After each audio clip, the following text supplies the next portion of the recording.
On the podcast this week, JJ returns to Unfinished Business in Star Wars Episode 9, Kingsman is back on our screens, and we ask the question, does anybody really give a shit about the Star Wars spin-offs?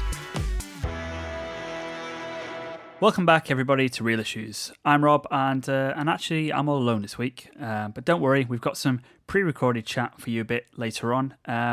Just before we kick off with a bit of news, I just wanted to bring to your attention the fact that we are soon to be celebrating our 50th birthday, not birthday, and to kind of suitably acknowledge this landmark, we're going to be doing some sort of special episode thing, features, and that might require some listener interaction.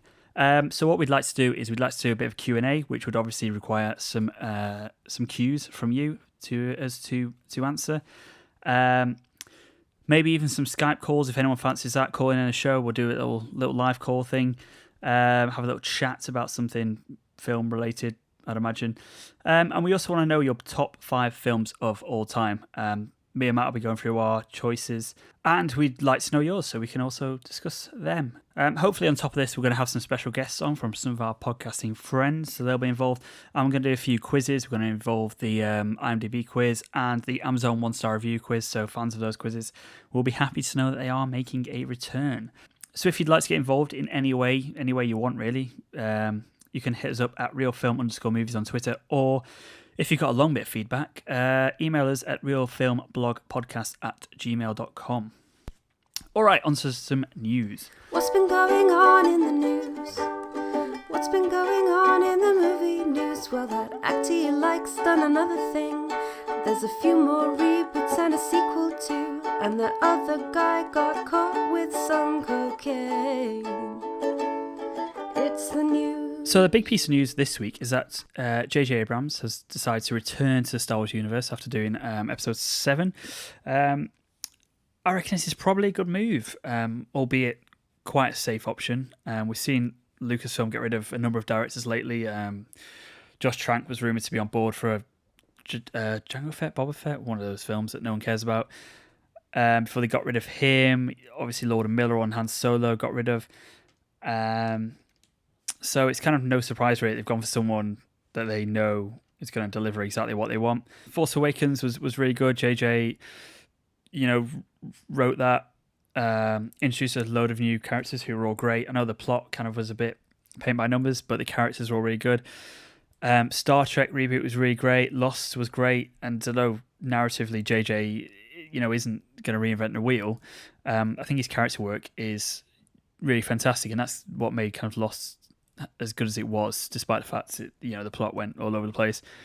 And I think it's also quite neat having him finishing off this trilogy of characters that he helped create at the start, and obviously knows them inside out. He's helped start the story. It kind of makes sense that he's going to be there to finish it as well. So that's that can only be a good thing from my point of view. Moving on from that, time for a review. Guess we went to the cinema this week. We saw some films and we watched some Netflix.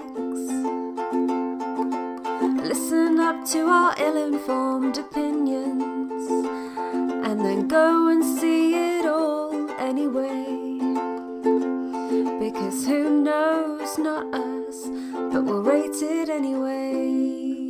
So I've been to see Kingsman: The Golden Circle. Matt might have done by the time we do our next episode, so we might talk about it a little bit later on. I loved the first film. It was ridiculous and almost, I think it was an intentional satire of the spy genre. I thought it was absolutely brilliant. This is pretty much more of the same. If you liked that, you will like this. If you didn't like the first one, you will hate this. It's pretty much as simple as that. And I think that's why it's getting a weird amount of stick on the internet. I think Little White Lies gave it a 1-star review, absolutely slated it. Their podcast, True from Movies, they absolutely slated it. And then people like Empire, 4 stars, glowing review on the podcast. It's 50% on Rotten Tomatoes at the moment. It's proving really divisive, really, which I'm finding quite surprising because the first one I thought was genuinely quite well received. I'm not sure what people kind of expected from this, and people seem to be upset at the ridiculousness, and that's kind of the point. It's kind of a satire on over-the-top spy, the old Bond stories. It's kind of a joke on that. but people seem to be kind of missing the point and trying to take it as like a straight film, which it's clearly not supposed to be. And people are also moaning about the distasteful sex scenes, and I kind of think that's also, it's not supposed to be a sexy scene. It's supposed to be a scene that kind of makes you feel uncomfortable, because it's kind of, again, I think it's kind of playing on the James Bond womanizing thing. I think it's intentionally satirizing that aspect of James Bond, and obviously, like, yeah, I'll leave it there because it's getting quite controversial. But I think Matthew Vaughn knows exactly what he's doing with those scenes. He knows he's kind of taking a piss out of James Bond, and we're not supposed to be happy with that scene. I don't think. I think it's fully intentional from his point of view, and I think he's actually come out, and I think Taron Egerton's come out and actually confirmed that. So I don't know if people are getting the wrong end of the stick with this film, but who knows. But it is pretty much more of the same. It's not anything. The first one was pretty groundbreaking at the time. It's kind of reinvented the spy genre for me anyway. That's a lot more fun to watch than James Bond. I mean, I love Casino Royale, but since then, none of them I've really gone back and rewatched more than once. They're all a bit kind of drab. The plot in this doesn't make an awful lot of sense. It's someone trying to get global domination again. It doesn't matter because it's too much fun, and that's again, like I said, that's kind of the point. It's kind of satirizing ridiculous villain plots. It's satirizing these characters and making them over the top. The action is great. It's funny. It's got some surprisingly emotional points in it. Returning cast are all great. Taron Egerton and Colin Firth are fantastic as they were in the first one. Spoiler alert: Colin Firth is back, even though he's in all the promotion material. Mark Strong, I think, is my favourite character in this world, and he gets a lot more to do in this, and he's absolutely brilliant. He's fantastic. Like I said, if you like the first one, you'll like this too. It's an absolute riot for 2.5 hours. It's a lot of fun. I gave it a solid 4 stars. You can read my full review on the website. I'll link it below. And that's about it. On to our recorded section of this podcast, which was actually recorded a couple of months ago, just for in case of a rainy day. So Matt's on holiday, he's not here. Thought I'd throw it out. Basically, we talk about Star Wars spin-offs. Now, since we recorded, I think the Obi-Wan spin-off has been unofficially confirmed. If that's a phrase that makes sense, probably doesn't. A few things has changed, but I still think the conversation is relevant, so that's why I'm releasing it. Enjoy it, and I'll see you next time. So, we're obviously talking about this in the light of Lord and Miller stepping down or being fired, whatever rumours you want to believe. Got fired. Yeah, he got fired from the Han Solo prequel. So we're going to chat about Star Wars spin-offs, what we want to see, what we don't want to see. Why they're doomed. Why they're all doomed forever and ever.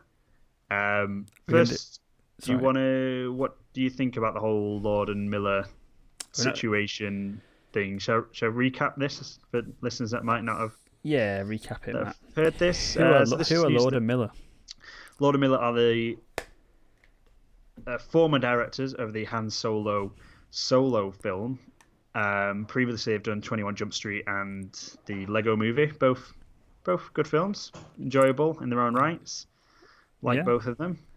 But anyway, after many months of pre-production and then many months of actual production, and there's how long left? A few weeks, I think. Something like that. A few weeks left of shooting. They were... Well, first it was like they've parted ways because of creative differences. And then more and more rumours have come out that they were actually fired because they were basically trying to get everyone to improvise off script. Just went fucking AWOL. Yeah, they were just doing whatever kind of they wanted. Got some LSD, got some mushrooms. Dropped some acid. Which obviously doesn't kind of work in a film like Star Wars, and apparently it was Alden... Aaron Reich, who actually first alerted like Kathleen Kennedy that there was kind of an issue. Why little snake? Yeah, it's strange though that that it took this long for them to. You feel like why was this not discussed before you signed on the dotted line? It's kind of you kind of go, what kind of like. How do you like to direct things? And they were just go, I stick to the script all the time, and just laughing to each other. It's like, oh, we're not going to stick to the script. You don't know, do you? But anyway, kind of what do you make of it all? What it's pretty. I mean, it's bad producing from Kathleen Kennedy to let it get this far without realizing that, like, to be honest, this has gone terribly wrong. I don't want this film to be made. I don't see the point. I don't care. I don't You can't need stop this it now. film. Star Wars: A New Hope is Han Solo's origin story, really. Yeah. We don't need anything but else. How did he get those Imperial leggings? Well, it's true, but I don't care. No, we don't need it. What No, needs we don't. telling? I don't understand what we need to find out. I mean, the start whole off. problem with the Han. You're skipping ahead here to my question. Do you care about the Han Solo film? Sorry. But anyway. What do I think about the Means Act? It's Yeah. an absolute farce, isn't it? Really.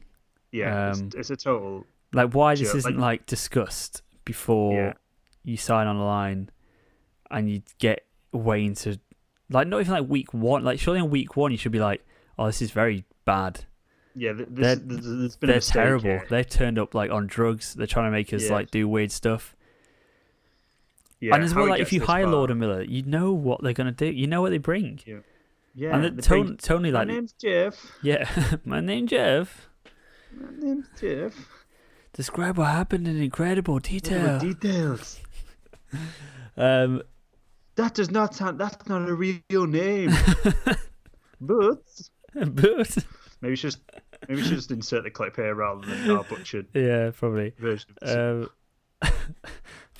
But yeah, like, why have they hired them? What have they I hired don't- them for? I don't understand what they're trying to get at. What I don't know, because I mean, I kind of understand that maybe they'll look at the Han Solo film, going, "Oh, this could be.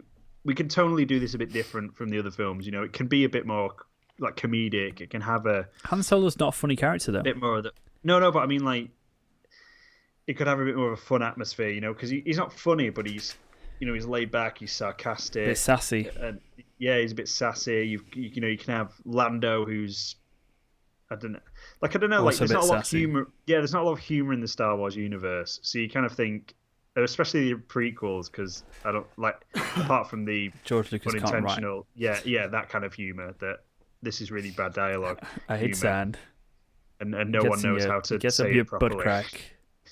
So maybe they were kind of going, "Oh, this is an opportunity to do this," but there's kind of comedy, and then there's also them, you know, kind of making it into a bit of a farce or almost a parody of itself, like they did with 21 Jump Street, which works for a thing like 21 Jump Street, but isn't going to work in a Star Wars No, it's not. film. I You just kind wonder if of they're- feel sorry for them because they probably. I can't imagine they sort of lied. yeah, about what they were going to do. Yeah, I can't imagine they like deceived Disney Yeah, and Lucasfilm to get in that position. But it's apparently, there's strange. news as well that a casting coach has been brought on because Alden Ehrenreich's a bit shit. Yeah, To be honest, I've not Wait. really seen much of him apart from in Hail Caesar. And Yeah, I've seen he's nothing good. of him. He's good in that, but like he's playing like a caricature. He's not playing. Yeah. He's not doing an awfully wide range of acting in that. Yeah, but the audition process for it was so extensive that you think he can't not be good, surely. Like, this went on for so long, like the shortlist. Yeah, you feel like what's his name, Baby Driver kid, Ansel. Yeah, he would have been good. Yeah, As well, was that we forgot to talk about this in our Baby Driver podcast, but the fact that he was wearing that jacket, which looked like the Han Solo waistcoat. yeah, His jacket had like beige sleeves and like a brown like body to yeah, it. yeah. Was that intentional? Probably, yeah. Probably. That was a bit But I funny, feel like wasn't he it? would have been It was a bit perfect funny. as Han Solo. Yeah, he would have been because he's got the laid back, Sass. like Laid back cool sass. sort of thing. But yeah, like it's a very odd one. I mean, like, what do you think about Ron Howard? Ron Howard's been brought on board. Just a safe pair of hands, isn't it? Direct. He's just gonna be a yes man, he's a isn't he? safe director. He's a He's safe just- director. yeah. To be fair, he's made some great stuff. Like Apollo 13 Very good. is a pretty great film. Like, I'd probably put that in my top 20. Would you? Like, yeah, like whenever you rewatch that film, it's always tense. Yeah, it was good. Like, you know what happened, you're like, oh man, yeah, I know what's happening there. I mean, I know what he has happens. What made if they some- don't make it this time? Yeah, what if they all die this time? I mean, he has done some crap. Da Like, Vinci Code's shite. yeah, the Angel and Demons trilogy thing. Let's see what else he's done. Ron. Wasn't Inferno supposed to be like the worst film of last year? Yeah, it's supposed to be pretty bad. A Beautiful Mind, that's kind of good, even though it's disgustingly inaccurate. What else have we got? Show me what you got. Rick and Morty joke. Not landed. It's fine. Back. Rush was supposed to be really good, although I've never seen it. I've got it on DVD. Can't watch it. PlayStation. How the Grinch Stole Christmas. That's a good Christmas film. Frost Nixon. That's really good. It's a mixed bag, isn't it? Yeah, it is a really. Maybe he's not a safe pair of hands. This could go either way. But he is an Oscar-winning director. Like he has won in multiple. He's been. Cowboys and Aliens. He did as well. Never saw that, but it is a bit of a mixed bag. But I think he is a safe. If you ignore the shit that he's made, it's a safe pair of hands. No, but I mean, I think like for what this is, I think they just need someone that's gonna do whatever Kathleen Kennedy wants. Yeah, do something safe with it now. But is that what these spin-offs need? Do they need something safe? And no, because that's why Rogue One was shit. Exactly, literally. Good on the same wavelength. My next thing is Rogue One ? I liked it more than you did. Yeah, but I've still not rewatched it. I watched it twice at cinema because I went like once and was. I don't know. It just felt like to me, like me and Paul both wrote reviews on the website. Paul's is very angry. Paul's is yeah, it is very angry. But we both basically said the same thing where it just feels like style over substance. It's like, oh, you like 8080s? Oh, here's some 8080s. You like it when people say, may the force be with you? Oh, here's someone saying that. You like those weird guys in the bar in Mos Eisley? Oh, here they are. It's like, it's really annoying, like, total lack of understanding of what people like about Star Wars. Yeah. Like, clearly J.J. Abrams had, like, full control over The Force Awakens, and that's why that's great, because J.J. Abrams understands Star Wars. He understands the themes. He understands, like, it's not gimmicks that make Star Wars great. It's not the robots that make Star Wars great. It's like the themes and the characters and the feel of it. Yeah. It's not aliens turning up, but like Gareth Edwards, is that his name? Gareth Edwards? Yeah, Gareth Edwards. Clearly didn't have, like, they brought another director on to finish shooting on that, or at least do pickups to that. The amount of stuff that was cut from the trailers from Gareth Edwards' original film, it clearly shows that was not what was intended. What they've done is they had a film that they didn't think was like safe enough, and have edited out all the stuff they didn't want and just made it straightforward, boring, linear. Which is fine. Like, linear films are fine if you've got decent characters. Rogue One didn't have any decent characters. Yeah, so like, to be fair, like I liked it more than you did, but everything that you and Paul have always said about it, I'm like, yeah, I agree with that criticism. It just didn't bother me as much as at the time, anyway. But as I say, I've not gone back. It annoys me because it's Star Wars. Like, if it wasn't Star Wars, I'd be like, yeah, that was a fun hour and a half. That was fine. I'll probably never watch it again. But because it's Star Wars, it irritated me because it's just. I found it quite insulting to Star Wars fans. I think like the stuff was like really annoying. Like the fan service was really bad. But I think what, like, in terms of the characters, what like I said when I first watched it was like, oh, it kind of feels like they've missed a couple of scenes out here, but I kind of know what they're trying to do, and I kind of just bought into it because I was like, if I don't buy into this, I'm really not going to enjoy this whole film. So I'm just going to buy into what they're trying to do here and fill in the gaps in my head because I really want to enjoy this. I just couldn't be bothered. And I kind of managed to do that to myself, but as I say, I've not rewatched it. I feel like that could have been a really cool film if that had been what it kind of like. I've been reading, like, I've got the book on it, like the art book and everything, and there's stuff about when they're talking about the first script, and I think that, like, I could be wrong here. I should have looked this up before we were talking about it, but I'm sure the original story came from one of the visual effects guys at, it did, Industrial Light and Magic. Yeah, it did. Like, he's not a writer at all, but he came up with the concepts for it. And then it got a first draft, and it was like a proper heist film. I feel that would have been awesome. Like, if this was focused around Mads Mikkelsen's character a bit more as well. Yeah. On the inside. Like, yeah. That would have been awesome. Like, that would have been so cool. And it's kind of like they almost went, all right, we will have elements of that, but this is still Star Wars. So we need to have 80s blowing space stuff battle, up. Darth Vader. And Darth Vader's use in that film was just woeful. Really bad. And that all feels like annoying. That feels like even studio interference. That has studio interference written all over it. We need to sell Darth Vader toys. let's do a badass Darth Vader scene, which doesn't fit into any of the continuity with the original series. Yeah. But let's put it in because it visually looks incredible. It does visually. It looks incredible. It did make me smile like a little kid. Yeah, it did. But it's not. It's not in keeping. It's not in it's not continuity. It doesn't make any sense. Yeah, because one of our favourite things that Paul was saying about it in his review is that literally Darth Vader gets his lightsaber out like 3 times throughout the whole original trilogy, and each time it's when he's about to have like a significant lightsaber battle with someone that only he can defeat. Like the rest of the time, it's like, yeah, these guys aren't worth it. Like, I'll let the stormtroopers go and deal with them. I'll let whoever go and deal with them. But, Obi-Wan, only I can do this. Luke, only I can do this, sort of thing. I feel like a lot of people could have beat Obi-Wan. Yeah, no, but you know what I mean. Like, anyone could have beat Darth Vader in that fight. True. True that. But he didn't have an injury between what happened between. Oh, shut up, people. Like.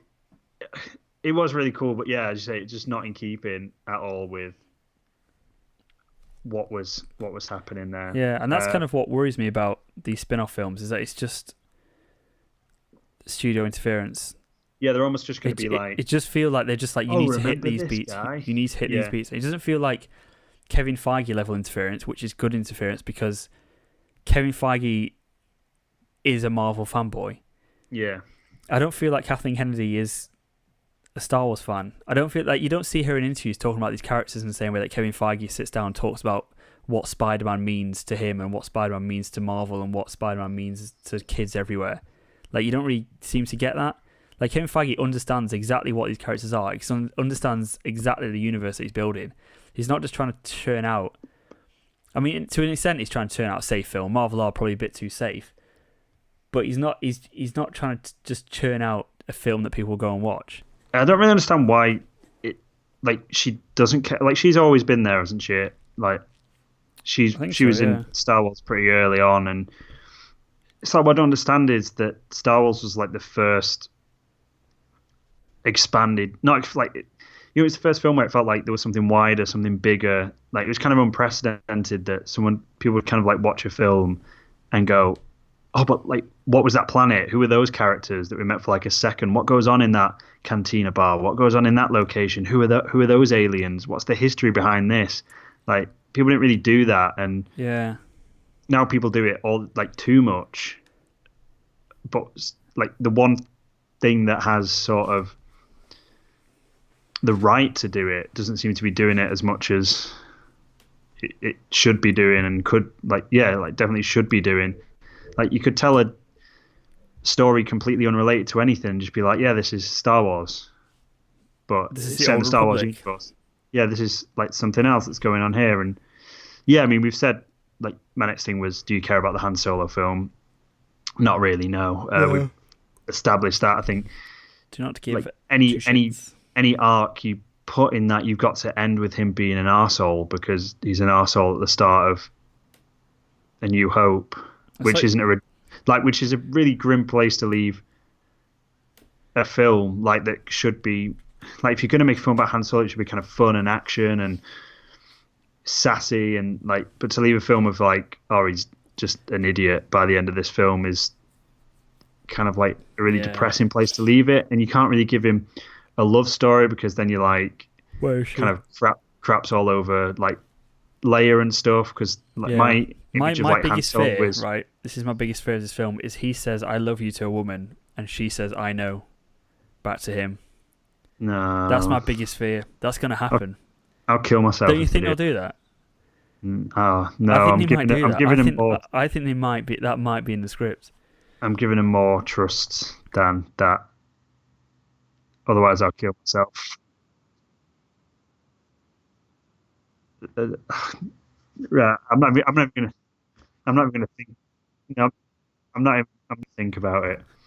But I think, because my like image of Han Solo is that he's always been like a womanizer before like he meets Leia. Like, before that, he's like, all the women, all the ladies, and then he meets Leia and he's like, all right, yeah, she's all right. She's mine now. She's 10 years younger. And than then me, that's it. fine. So if you give him like a relationship with anyone, it just kind of ruins. Yeah. Yes, we don't really care about the Han Solo film. I mean, I'll watch it because it's Star Wars, and I hope it will be good. I hope it'll be surprising. No. But I'm not. Real bad. I've just also fear I don't like have any hopes. the I love you thing I just said is going to be like a what's the guy Finch in American Pie with Stifler's mum.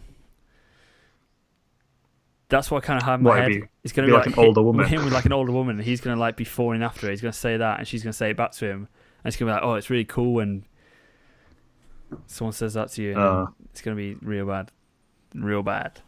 No, I'm not even going to contemplate about that because I'll just kill myself if that happens. It's definitely going to happen. No, Paul, what will you do if that happens? Let us know. Paul's not going to watch it. It's dumb. No, he will. He just might die afterwards. So yeah, we don't want to see a Han Solo film, but what do you want to see? In the Star Wars spin-off. I did sort of think maybe an Obi-Wan film because there's some good there's some good stuff in the comics about that, and I do think that Ewan McGregor kind of deserves an actual shot with someone who's written a script. The good part. Yeah, I agree like that. He didn't get as much as he could have done. But I don't really I know there has been the comics like in between. I take it they're in between him dropping Luke off and A New Hope, yeah. Yeah, there's bits where like Luke goes back between. I think it's between A New Hope and Empire in the comics where he goes back and reads like Obi-Wan's diary. Oh, okay. So there's like cool bits that kind of that Obi-Wan's like left for him stuff to read, and it kind of almost feels a bit. Like my impression of like that time was always that he was lying low, like he could never go and do anything because any sort of using his powers or like anything would just draw Vader towards him stuff. And so to like do something during that time to me would feel like Obi-Wan was just being a bit stupid, which he's not. Like it almost feels like he was like, oh, I can't just sit around and do nothing. I'm a Jedi Knight, man. I'm a Jedi Master. I'm going to go and do something with my powers, like almost arrogant, which is what the Jedi are. But like Obi-Wan was never kind of like that. You feel like he'd have the discipline to just be like, do you know what? I'm going to sit in my little hut and I'm going to wait. Unless he kind of does however meant 20 years, 30 years. Up. Yeah. Unless he kind of just fuck up and then kind of manage to cover himself back up again. That's why he changes his name cleverly from Obi-Wan to Ben. Yeah, so clever. Whatever you do, you've kind of got to... Yeah, it's Kenobi like Smith in the Star Wars universe. Yeah. Just, it's a really common last name, so it doesn't matter if you just change your first name. Yeah. It's like whatever you do in that film, you've got to rewrite it so that by the end, nobody knows who he is or what he's doing. Oh, for fuck's sake. It's back. It's all right, Rob. Don't cry. Shit, then. Did you hear my point? I mean, yeah, I heard your point. Yeah, good point. Yeah, I think filling these gaps is a really dangerous territory to try and tread into because inevitably you're going to step on some toes somewhere and upset somebody with messing up some bit of lore or backstory, and which is understandable because the original Star Wars weren't written with the idea of these it being successful and these sequels being made and filling in gaps. So. Like as the one that really annoys me, like I said a few minutes ago, is the people like, why does he go from being mint to crap in no time at all? What's that all about? Like he must have got injured or something and then recovered again. And you're just like, it's just a different time. Like that's a technical thing that technical problem. Like that's a sign of the times. That's fine. That doesn't bother me. But like when you're stepping on actual like mythology behind Star Wars, it kind of gets a bit messy, and I'm just like I'd like to see something away from Luke and Leia and the Skywalkers and stuff. The Old Republic would be really cool. The Old Republic would be really cool because I feel like the main trilogies, like 3 trilogies, they're the Skywalker stories. It's like let's get away from that now. We're telling their story. We're still currently telling their story. We're getting our fill of Skywalkers and related characters. Let's move away from them. Let's tell something like a bit different, and almost do like something like Marvel's doing with like each film is a different like genre, like which they kind of maybe tried to do with Rogue One being like a heist film, but then bottled it, and then Han Solo maybe trying to be a bit more of like a comedy action, but then maybe bottled it, maybe rightly decided to change it. The script for that's really good. Yeah, I've heard it's really good. So everyone like all the leaks are like the script's really good, and I kind of have faith in what's his name, Lawrence Kasdan. Yeah, and yeah. his son, isn't it? So I kind of like he knows Han Solo better than anyone. Like if anyone can write that script, then Yeah, it's yeah, probably exactly. him. So it'd be interesting to see what that is, but that's kind of what I'd like to see. It'd be kind of cool to see, like my kind of like little ideas were, there's like the heist film, but maybe like don't make it like it needs to be like making it a Star Wars film. So adding all these stupid, Like kyber you know, crystals and stuff. Why do we need yeah, kyber it's just, crystals? yeah, Shut you up. don't. But I was on like you could do like a political thriller, you know, or something like that within like the Jedi Academy between them and the Senate and younger Jedi, you know, proper Clone Wars film, you know, Birth of the Sith. There's so many like different, like a crime noir. Do you know, like I'm sure there's all these seedy Bounty places. Hunter ones. Yeah, Bounty Hunter one. There's so many Like like a cool, different. like a Boba Fett film would be quite cool. Yeah, Boba Like, Fett. just, Like I've got that like down. Josh Trank was originally on board, apparently on board to direct Yeah. that, wasn't he? Before he imploded and destroyed his He whole went career. AWOL. Before he went ape shit. Yeah, Um, yeah. I'd love to see. That'd be quite cool because you don't need to tie that into anything. You could just do like Yeah, you could literally that's do like a Judge Dredd style film, like a Dredd style. Yeah. They just do it in real time over 2 hours of him doing a mission. exactly. Yeah, That'd be exactly. really Like, cool. it's like even like I mean this could be like too much, but almost just something set in like a cantina style setting, like not the cantina because again that's been like why are we setting it here, but something like that that's almost like a Tarantino-esque thing where all these people are trapped in one place, like these interesting characters, and you just like it just happens to be set You'd have to get Tarantino to do that. in a Star Wars like universe, and it's like I kind of at the same. I've got written down here origins of Jedi, and then get away from the Jedi. Good Like, points, Matt. I kind of want to know more about the Jedi, but at the same time, the more we learnt about them in the prequels, I don't think that's an the issue. worse they got. Yeah, but I don't think that's an issue with learning more about Jedi. That's learning more about George Lucas's terrible ideas. Like, Yeah. the Jedi weren't really boring, just really tedious, just shitty people. Yeah, I mean, but Or that'd even be if they were like kind of like more shitty people, that'd be really good. yeah, But if it's they were not like just morally they just wrong. have random like Yeah, because like rules where it's like, oh, he's too young, he's too old. yeah, because like with the whole Can't have thing, it sex. could It's like, why? There's no reason behind any of these shitty rules that you just made up. Why are they all wearing robes? Why is that a Jedi uniform when Obi-Wan wears robes on Tatooine because he's trying to hide? yeah. Why are they then Makes- all wearing robes? Like, why would he wear Jedi robes when he's trying to be in hiding? It makes no sense. Yeah, like I think, like like as you say, like the Jedi could be like a great metaphor for something like the Catholic Church and the corruption that goes on within Yeah, there. it's But they were just like, It's a paedophile, like spotlights. yeah, sort of no, expose. no, but you know what I mean. Like you could do something really interesting with that and show like a contrast between what they were when they first started, like how They were not pedos. they were and then trying to be they were like pedos. Mega pure, pedos. and they just stop saying pedos. And they like discovered this power, the Force, and they learned how to use it and everything. And then by like the modern times, they were kind of corrupt, and because they thought they had this power and the right to use it, like because that could be That'd be interesting really as well. cool. Like if they like look down on other people about the Force because they're like, well, I use the Force, like, and you know, a back and forth, like almost like like a cop film, do you know, where you've got like dirty cops and the good cop and That'd be stuff cool. like that, something like that. But then at the same time, I'm like, let's get away from the Jedi. It's not all about the Jedi. This universe is so large, and so I mean, obviously Star Wars was based on that, but there's so much richer. There's so many rich things going on within that universe that, like, just go to a different time zone where no one we've even ever has met in Star Wars is alive. Let's go and do that and do something a bit more. Just take a risk. Like, it's Star Wars. People are going to eat it up no matter what you put out. Like, at the Yeah, end if of the there's day, one bad film, it's like, going to make money. who cares? It's going to make money. Like, even if it's a bad film, Look how much money Rogue One made. it's going to make money. Like, let's be That's a real honest. bad film. Like, the prequels were terrible and they made a lot of money. Like, it's inevitable. And that's the weird thing. Like in our last episode, we were talking about like Edgar Wright and Baby Driver, which kind of took risks with the way that it did things. And maybe Edgar Wright's got more caution to take risks than Lucasfilm and Disney.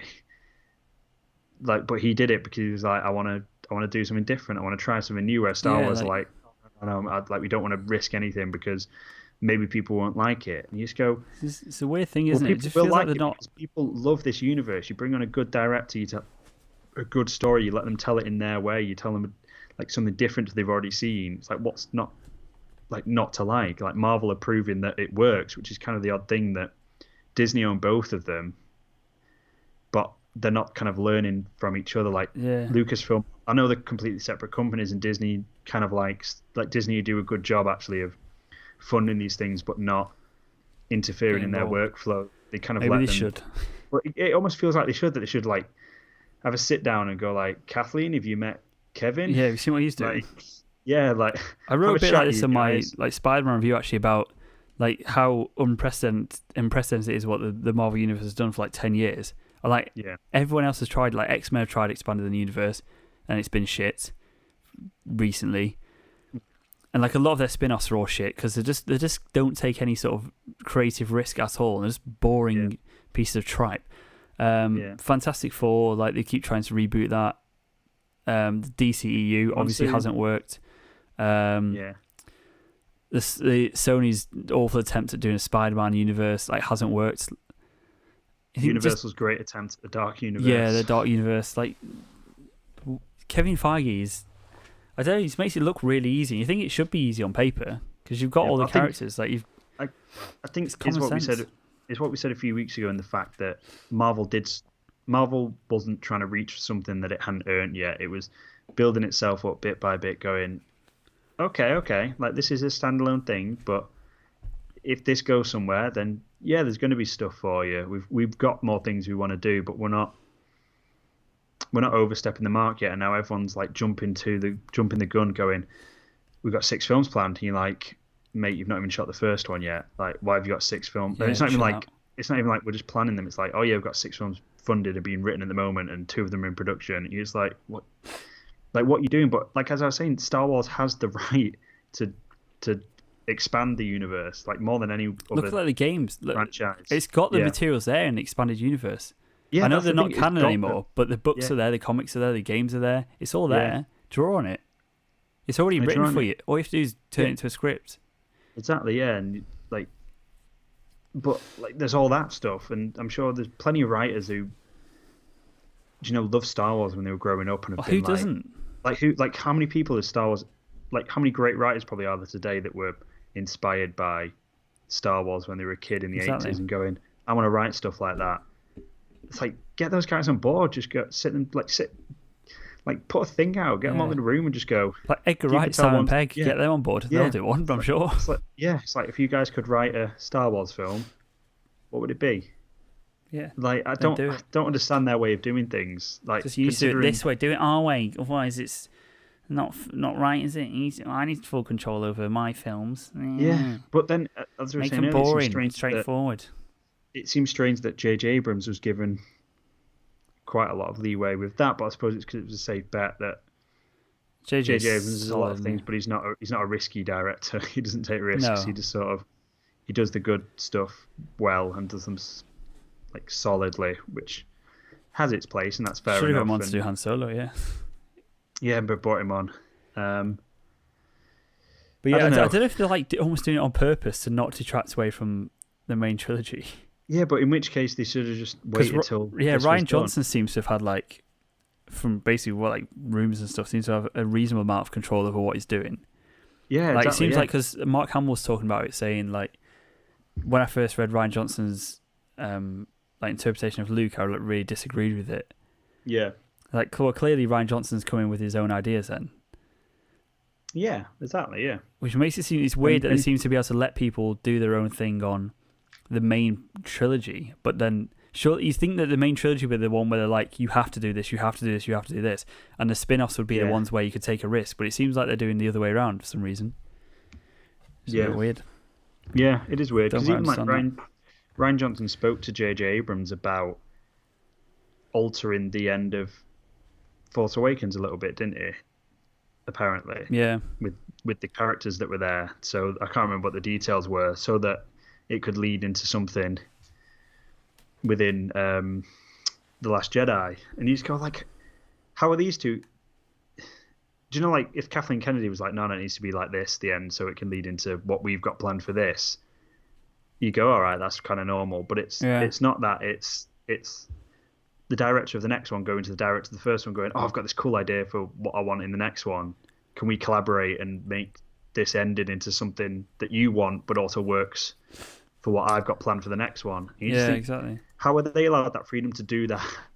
But then, you hire a new director to finish Rogue One. You sack your directors really, midway really through. Person to make Rogue One, and then basically make them change the film from something that could be really interesting into something like quite generic by the end of it. Yeah, I don't know. It doesn't make me excited about any of these films. No, it doesn't. And it makes me a bit worried for the episode 8 and 9 as well, a bit, to be honest. Yeah, I mean, kind of problem is with Star Wars that, like, Paul's a diehard fan, but Paul's like a good diehard fan in the fact that if it's not good enough for the quality that it should be, he's angry about it. That's what annoyed me. That's what annoyed me about Rogue One was people saying, "Oh, this one's for the fans." Like, what fans is this for? This is for like fake armchair fans who are like, "Oh, look at the big robot shooting them!" Ha ha ha ha. Yeah, but you're always going to get people that will defend Star Wars. I just don't get how you can unconditionally love something. Everything's conditional. Well, what about your cat, Rob? Do you not unconditionally love Frodo? Well, if you gouge my eyes out in the night, probably not, would I? Suppose not. Nothing's unconditional. It's a stupid statement. It's just a philosophy podcast now. It is. It's gone very deep. It's gone deep. I've had a few beers and it's Friday night. So. #deep. What else am I going to talk about? Anything else you want to see from the Star Wars? I just want totally different. I don't want anything around the original trilogy, the prequel trilogy, or the new trilogy. I just want go back hundreds of years.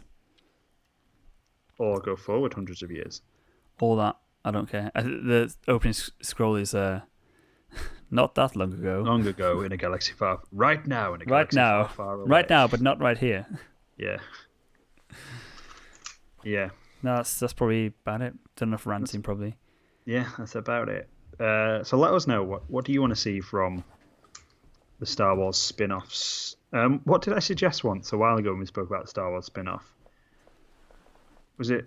It was a really funny film. It was like a Cantina comedy or something.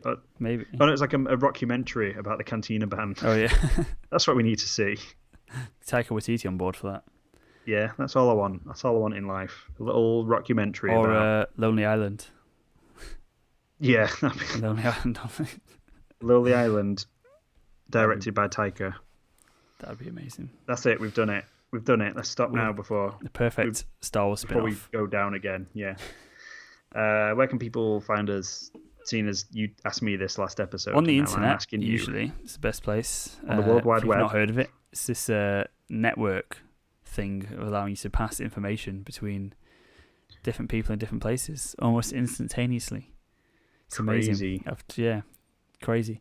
So we're on Facebook and Twitter, WordPress, which is realfilmmoviereviews.wordpress.com. For all our latest reviews, we've got a Spider-Man Homecoming review, Baby Driver review up there. Can subscribe to us on iTunes and Podbeam. It's always great if people can leave us a rating or a review on there. It takes like 2 seconds and it really helps us out. And you can also find all our cool video content on YouTube. And again, you can subscribe on there. That's helpful for us for some algorithm reasons that I don't understand. That's about it. If you follow us on Facebook and Twitter, you get some lovely little funny videos of our content that I'm making at the moment, which are pretty great. It's very true. So myself. Very true. Yep. We're just giving. We're all about. We're just givers here at. It's basically charity projects. Real film. Well, we're not getting paid for it. So. Well, it's like Oxfam. We are a charity. Can we? We don't pay tax. I was about to say, can we just not pay tax because we're a charity, but we don't. Pay tax anyway. We don't pay tax anyway. So. So never mind. So that is the Real Issues podcast for this week. Next week we're going to be chatting about Spidey-Man, probably. Yeah, we will do an episode on Spider-Man. I don't know when any of these are going to be released, but yeah. I don't. Next one will be Spider-Man. Next one will be Spider-Man. Could be a couple of days after this. Could be a week. It'll probably be a couple of days. Let's say that. Keeping you on your toes. Do loads of editing. Yeah. Yeah. Get it done. Yep. See you. Bye. Thanks for Bye, listening. everyone. See you next time. Cantina music. Do, do, do, do, do, do, do. Do, do, do, do, do, do.